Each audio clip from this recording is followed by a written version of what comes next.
boys and girls, are you ready for some deception?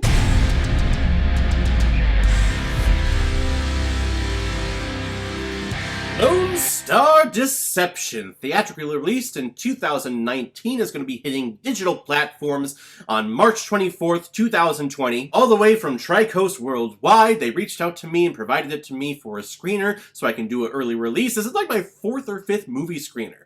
How cool is that? Never in my mind did I think that this channel would get so big that I would be contacted by an actual film studio and asked to do, hey, here's a screener. Could you do a review on it?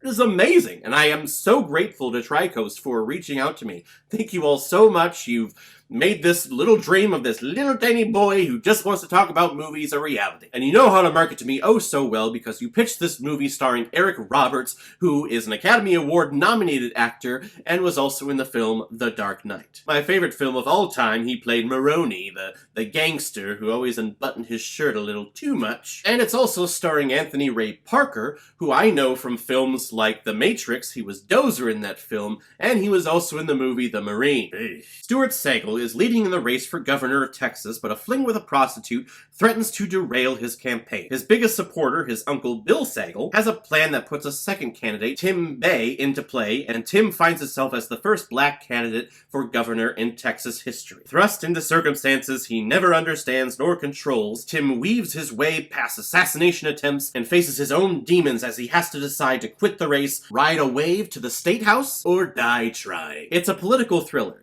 Or at least it's an attempt at a political thriller.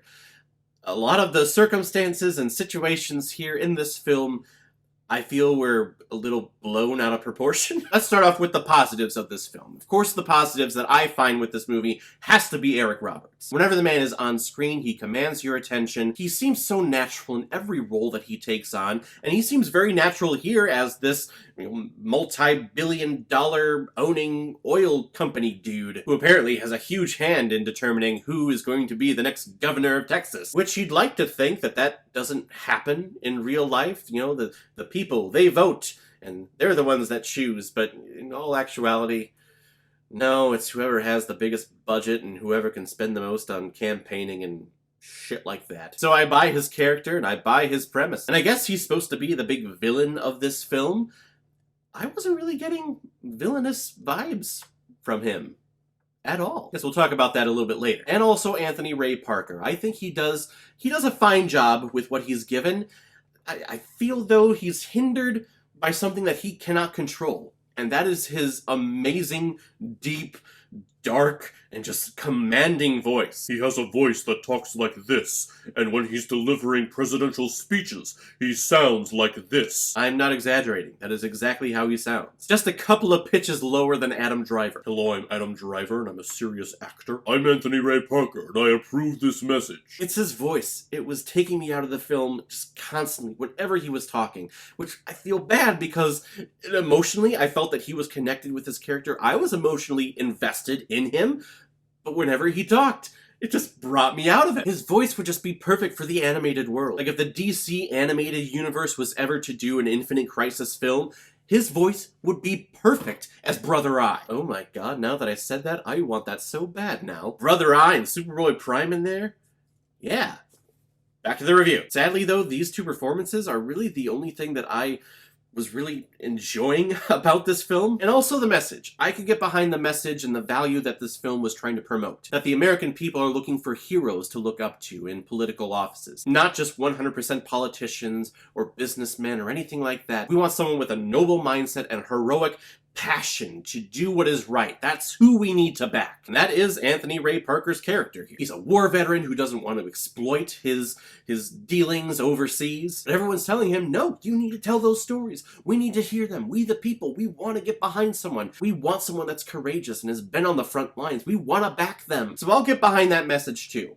However, the way that we got to that point and the construction of the script, a lot of the camera work here in this movie, and a lot of the scenic work, and all the other actors. Nope, didn't do it for me. It's just littered with overacting. It's ridiculous, and a lot of it goes to the construction of this script and of this screenplay. A lot of these characters' reactions to events are just way extreme and way over the top. And as I'm watching it, I'm thinking, wow, that was a jarring choice by that character. I actually don't think that that was warranted at all. Something happens to a character in here that eventually leads to, like 15 seconds later in the next scene, leads to him committing suicide. But what was happening in the previous scene, and the way that character was reacting to what was happening in that previous scene, you go, wow, okay, I wasn't getting that, oh, I just need to end my life vibes from you, but I guess it happened. And then also when he commits suicide, he shoots himself in the head, and he's in his car, and the window is rolled all the way up, but he blows his brains out, and the window doesn't shatter? Or at least there was no blood spatter on the windshield if the bullet didn't go all the way through. This film had little tiny details like that, missing details, all throughout this movie. And it kept pissing me off. Like if two characters are passing a joint between each other, one camera angle will see one of them pass it off, but then when the next camera angle, over the shoulder angle comes back, they still have it in their hand. I'm going, oh, come on! Stupid little tiny details like that that falls on the director's shoulders, and they need to be more attentive and sharper when it comes to details like that. A lot of this dialogue is very contrived too. It's very forced. It doesn't sound natural at all. Like when Anthony Ray Parker's character is talking about why he's running for governor to one of his friends, it just sounded so forced, like he had written this down and was reading it from the script. And I'm just shaking my head going like, no, this is the time where we, the audience watching this, needs to get behind this character. And we figure out, okay, his backstory and why he wants to run for governor, why he wants to be the first black governor of Texas. But no, it's just this overproduced written dialogue, and it's, again, it pissed me off. Reminded me a lot of the overproduced and scripted dialogue in professional wrestling nowadays. Just let the character talk and emote, and we'll get behind them. Like I said before, this plot gets a little too complicated and a little too convoluted. So we have Eric Roberts, who's this big oil guy who's buying basically the governorship of Texas. And then this hooker and this pimp are trying to blackmail him. Like, they already blackmailed his nephew before, and that's why he's dropping out of the race. But now they're seeing, like, big opportunity and big money to be earned, so they're trying to blackmail Anthony Ray Parker. And Parker never commits adultery. He never was even once even close to sleeping with this prostitute. So I'm not sure, like, what their plan was, because they would capture him, and then they would release him because the cops didn't have enough on them, and then they would capture them again because they're doing something else evil and trying to get money.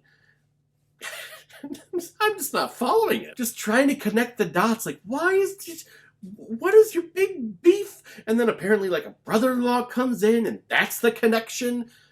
But I'm not buying it because it comes so late in the story. No, I love political thrillers. It's one of my favorite genres, but this one, you're grasping at straws, and I'm just not buying it. Plus, I'm very disappointed in the cinematography of this film because there are several scenes where the camera is not in focus. And not like a stylistic choice, as if we're like thinking, in past events, if we're in a dream sequence, or if one of our characters has a concussion, like the outsides of the screen, they're not in focus.